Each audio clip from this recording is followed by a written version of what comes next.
ทำงามใช้งามบ่เนาะหมู่บ้านจอมดอยเอาวันนี้เบาลังพามาเที่ยวมาชมภาพบรรยากาศอยู่ดอยคือเก่าเนาะวันนี้ฝนบ่ตกแต่ว่าฟ้ามืดนิดนึงนะวันนี้ก็ขึ้นมาดอยเนาะเบิ่งป้าอันนี้จะเป็นอ่าเป็นบ้านน้อยๆเนาะมีประมาณ10 ปลายหลังคาเรือนเนาะเป็นหมู่บ้านน้อยๆที่ว่าอยู่จอมดอยเนาะแต่ว่าเส้นทางปีนี้มาฮอดมาถึงแล้วเด้อเนี่ยเส้นทางลัดยางแบบนี้เนาะแต่ว่าไฟฟ้านี่ยังชาวบ้านอยู่นี่ยังบ่ดึงไฟฟ้าเข้าเถอะเนาะแต่ลักเสาไฟฟ้าลักเสาไฟฟ้านี่มาฮอดแล้วแต่ว่าชาวบ้านนี่บ่ดึงไฟฟ้าเข้าเถอะเนื่องจากว่าชาวบ้านเพิ่นว่ายังหาเงินกันเนาะถ้าว่าเก็บเงินได้แล้วก็คอยเอาไฟฟ้าเข้าเบิ่งเส้นทางป้าทางโค้งงามเนาะปีกายปีก่อนที่บ่ล้างมาเป็นเส้นทางดินแดงบนนี้บนขั้วนี่ก็เป็นขั้วน้อยๆนะถ้าว่าฝนตกนี่บ่ล้างก็น้ำท่วมขั้วนี่กลับบ่ได้เด้ปีกายนี่นะแต่ว่าปีนี้สะดวกสบายหลายนะเพราะว่าเส้นทางก็อำนวยความสะดวกแล้วขั้วก็เฮ็ดขั้วสูงแล้วเนาะบ่ยานน้ำท่วมแล้ว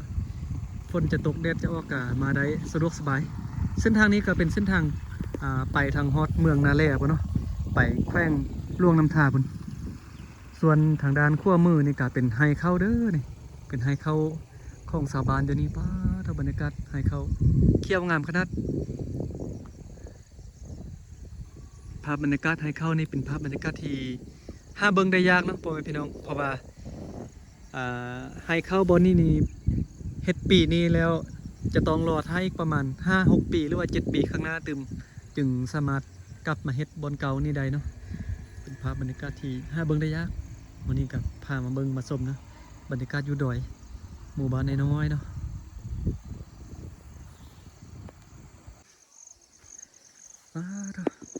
อันนี้ก็เป็นตุ๊บเป็นเที่ยงไฮของชาวบ้านเพิ่นนะเพิ่นกระแตงเป็นตุ๊บน้อยๆเนาะพอแต่ว่าอาศัยอยู่ปีนึง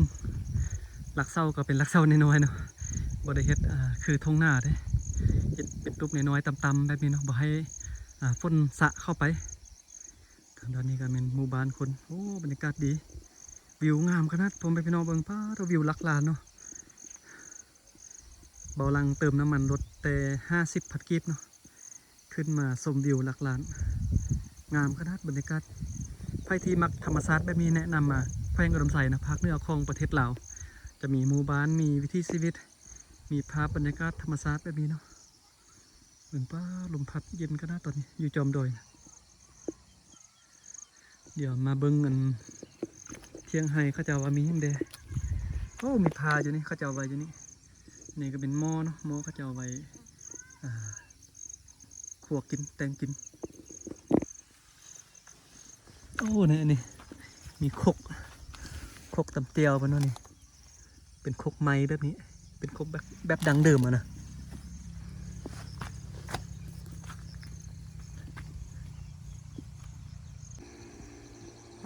ดูงามขนาดแหงขึ้นมาด้านเทิงนี้วิวนี่แหงงามเนาะเบิ่ง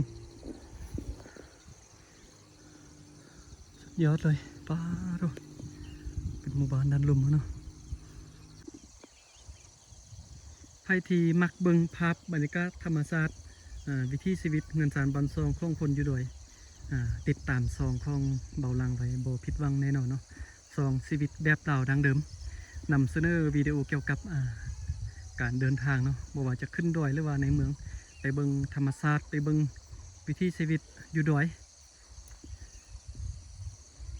บางเทื่อก็ไปในเมืองได้แน่นึงเนาะแต่ส่วนใหญ่จะเน้นเรื่องไปเที่ยวธรรมชาติอยู่ดอยเนาะไปเบิ่งเฮือนอยู่ดอยไปเบิ่งบรรยากาศไฮเข้าแบบนี้เนาะเบาลังจอดรถจักรไว้นี่แล้วก็ยางไปเนาะพุ่นละยางปีนขึ้นไปเก็บภาพมุมสูงเพราะว่าบ่มีเงินซื้อโดดนะก็เลยว่าจำเป็นเนาะจะเก็บภาพมุมสูงแต่ละเทื่อก็ต้องได้ขึ้นไปปีนภูปีนผ้าไปอย่างเก็บเงินได้ก็จริงซื้อนะถ้าว่าเก็บเงินบ่ได้ก็จะต้องได้ปีนภูปีนผ้าแบบนี้ต่อไป วันนี้จะพาขี่รถลงไปกลางบ้านก็จะเนาะเป็นเส้นทางป้าต้องพักกันนะเส้นทางดีแท้ดีว่านะเส้นทางงามแท้งามว่าอยู่ลาวเอาเดี๋ยวนี้ก็เส้นทางพัฒนาหลายจุดหลายบนแล้วขนาดว่าอยู่ดอยอย่างดีสำเนียงแล้ว นะขี่รถเข้ามาตามบ้านก็จะเป็นประมาณนี้บ้านน้อยๆเนาะอยู่บ้านนี้จะมีห้านไข่เครื่องห้านเดียวเลยนะอืมสบายเลอะก็เนี่ย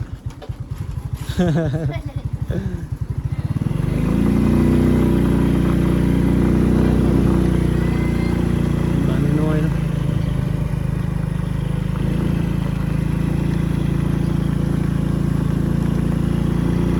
โอ้ยสั่นขนาดเลย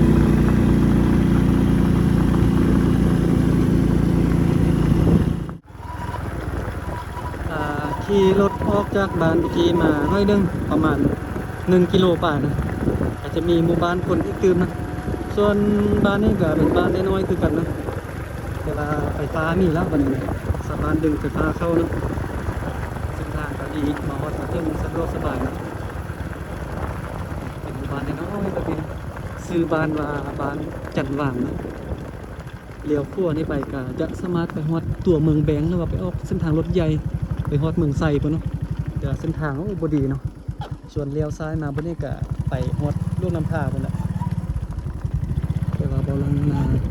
เบิ่งบรรยากาศอยู่บ้านนี้นิดนึงนะจะไปแวะพักผ่อนนิดนึงอยู่ด้านหน้านี่ก็มีหมู่บ้านนะเข้ามาในนี่ก็มีบ้านเนาะมีบ้านอยู่นี่จุดหนึ่งแล้วก็มีอยู่ฝั่งพุ่นอีกจุดหนึ่งกายไปเติมกับไปฮอตตัวเมืองพุ่นเนาะเมืองแบงเมืองไซพุ่นเนาะ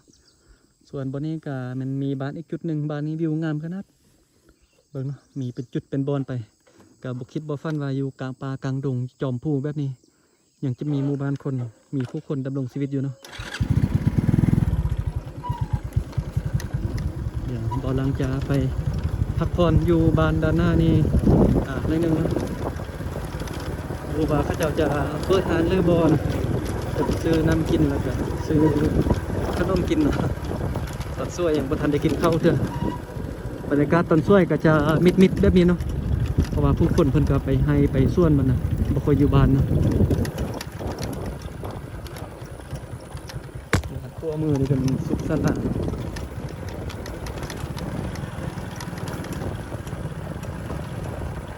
ยานลมแล้วบนนี้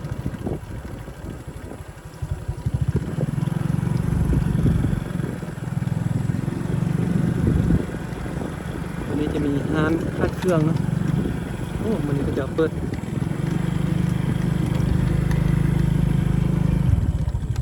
มีร้านคัดเครื่องอยู่ในร้านหนึ่งการถึงเป็นห้องเฮียนนะโอเคนะเดี๋ยวขอนิดนึงนะบรรยากาศมิดไทยมิดวาเนาะเบิ่งป้านี่เป็นร้านคัดเครื่องเด้อนี่ร้านคัดเครื่องก็จะมีขนมมีเครื่องดื่มมีเครื่องใส่เนาะก็มีน้ำมัน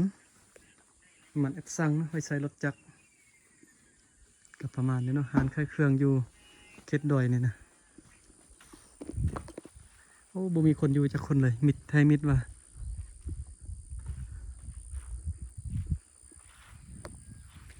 โอเคนะก็ประมาณนี้คลิปนี้นะ